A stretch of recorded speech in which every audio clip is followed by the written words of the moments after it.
Vaja, una altra arruga. Buf! El que em preocupa més és aquesta pell que tinc aquí sobre les parpelles. A més, qui ho ha dit? Parpelles! Però bueno, tinc el cabell maco. L'altre dia vaig trobar una dona tarruella. Bueno, sempre que la trobo m'ho diu. Nena, nena. Avui faig 72 anys. I em diu, tens el cabell molt maco. Ja sé que t'ho vaig dir. Sí, m'ho va dir. El que em preocupa és aquesta pell de sobre les parpelles. M'hauré de fer una blenoplàstia. Ai, ara no sé si és blenoplàstia o blenòstia.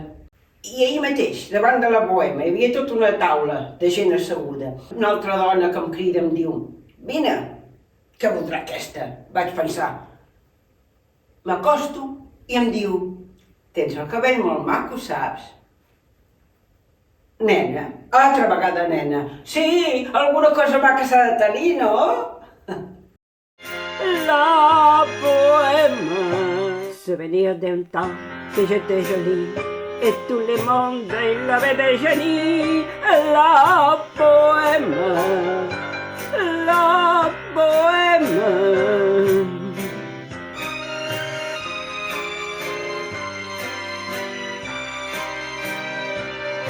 La bohème, la bohème.